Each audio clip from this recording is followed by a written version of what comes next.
are you nerding out about now? All Okay. right. So I asked you what you were nerding out about before we started the show, and you told Yes. me you were nerding out about cloud gaming. So let's hear Yes. about cloud gaming. Well, I've been doing it for a little while, but it's fresh on my mind today because NVIDIA just released the GeForce Now app that runs natively on the Steam Deck. Instead of having to run GeForce Now through the Chrome browser through this hacky method on the Steam Deck, now there's a native app which gives you 120 FPS, HDR, all the things that browser-based GeForce Now can't give you. Okay. And I've been excited about this because I've been using it for a while. And about 2 years ago, I tried cloud gaming. I think it might have been through Xbox Cloud, or it might have been through GeForce Now, whatever. I found it to be kind of lacking. It had some problems that I didn't really care for. It felt like it took a long time to load games. So like I would get my GeForce Now set up, I'd go to the game, and then I'd wait while it either installed or updated or whatever. Because the way it works is there are all these virtual machines out in Amazon's cloud that have access to high-end video hardware so that you can play these games. But anyway, I've been loving it. I have not an underpowered PC, but a PC that's getting long in the tooth. I've got a 2080 Super graphics card, which is several years old now. And I wanted to play the new Indiana Jones game. This is what made me try it out. And the new Indiana Jones game requires RTX, and it wasn't coming out on the PS5, and that's the only console I've got. So I had to play it on PC, but I can't play it on my PC because my PC is too old. It'll run like trash.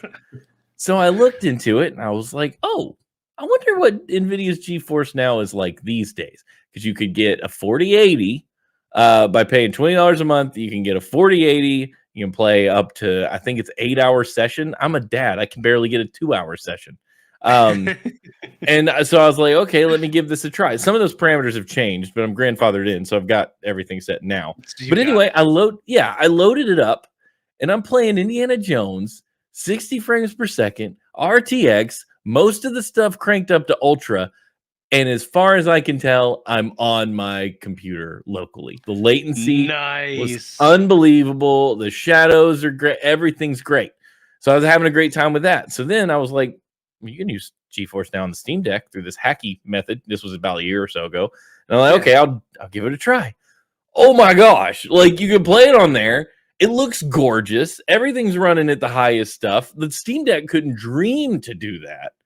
So I'm playing high-end games on my Steam Deck over the cloud. And the thing that's really beneficial about it is that I'm playing it rendered on a machine somewhere else over in Virginia or wherever.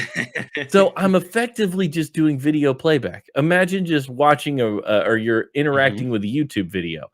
The battery lasts like 4 or 5 hours because it's not doing anything. It's not doing any heavy listening. Just transmitting the input and accepting the video output. Yeah. Yeah, that's it. So you can play. I had a friend who got into it after I did. He played on Delta's Wi-Fi on an airplane, playing Baldur's Gate 3 on high settings, and he said it was actually shocking how well it really worked. That was a turn-based game. It's not, it's not as latency driven. If you're playing a first-person shooter, maybe you need more response time. But like a game like that where it just pauses for a little bit and lets you make decisions, perfect for even a high latency situation. Then I got even more creative, and I was like, they sell an NVIDIA box, the Shield. Like, I could plug that in. They discontinued that though, didn't they? Or did they? I think the Shield. The Shield is still there. I think you can still buy. I bought mine at Best Buy like 6 months ago, maybe. Oh, okay. Maybe a little longer. But yeah, it's a Shield Pro, so it does 4K and everything. Okay. So I was like, if I had a Shield that I could plug into the TV, then I could play GeForce Now games with all the bells and whistles on my television, like I have a console at home. That's how I've been playing Expedition 33. It's gorgeous. And I already have, and the cool thing is, even better, I don't mean for this to be an ad for GeForce Now, even though I know it's coming across as one. Xbox Game Pass works on GeForce Now. So if you've got the Xbox Game Pass for PC, all your Xbox Game Pass games run on GeForce Now. So I'm playing these games I'm already playing for on a high-end piece of hardware that will cost way less than a card I own. 4080s are in the, they're $1,000 or in 50. I guess it's 50s now, but regardless, the cost is really high. For $20 a month, it will take years for me to have spent the same amount of money it would cost me to buy a local graphics By the card. time you pay it off, you'd be wanting to upgrade anyway. Yeah, exactly. So the only downside is like I do some AI modeling stuff, and my graphics card is good enough for now. Eventually, I might want something different, but like that's a limitation because I can't make AI shenanigans out in the GeForce Now cloud. But like for gaming, I can't think of a better deal right now than GeForce Now and Game Pass like paired together. Nice. For that massive, I mean, you get day one. Doom just dropped. I mean, I got Indiana Jones on day one. I got like anything. Expedition 33 was a day one release. Oblivion's on there. Skyrim's on there. Then your Steam library. A lot of games you've got on Steam are available in GeForce Now the same way. Well, It's and Steam's incredible. starting to integrate a lot more with Xbox and PlayStation stuff too. So yeah.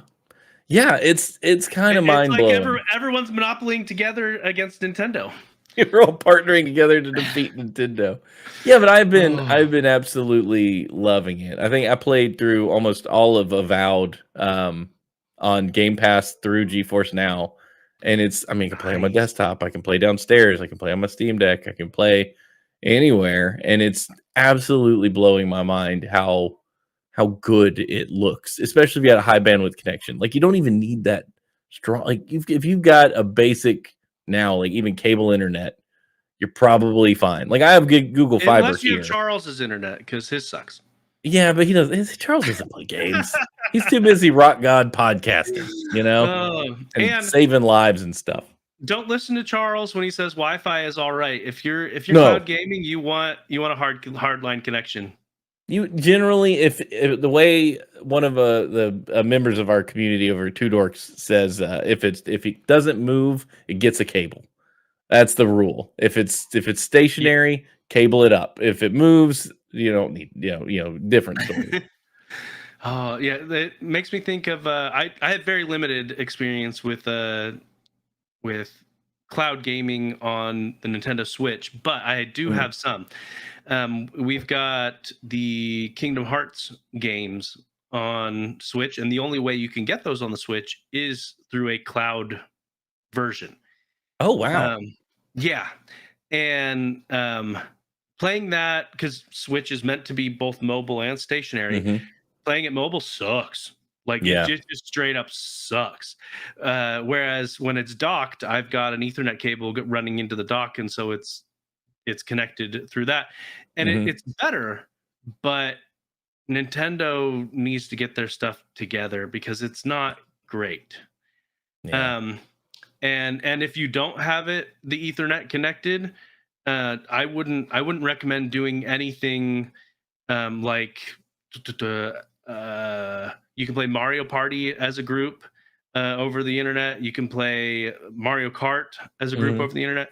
I wouldn't recommend that unless you've got Ethernet. Period. Yeah. Because I remember this was probably about a year or so back now. Charles and I tried to do a game night with anyone who wanted to play, and we played some Mario Party. And we were maybe 5 turns in, and it completely disconnected both of us from our respective games to where it just replaced the other person with a bot. And I was like, well, that sucks. Yeah. There's not really playing together anymore. Yeah. There was no reconnect protocol or anything like that. And so it's just, Nintendo does a lot of things right. But when it comes to digital stuff like that, anything over the internet, their stuff is really, really lagging behind. Yeah. So their stuff feels old when it comes out. Sometimes. No. Well, and that's how they keep costs down, to be honest. Yeah. But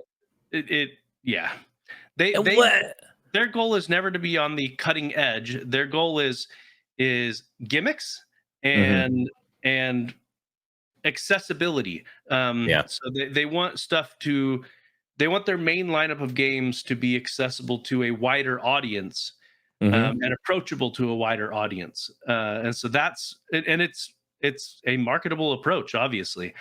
So Yeah, I don't want to sound like I'm taking a crap on Nintendo, because I'm not, because I love Nintendo. I think they do. I love their library of games they have.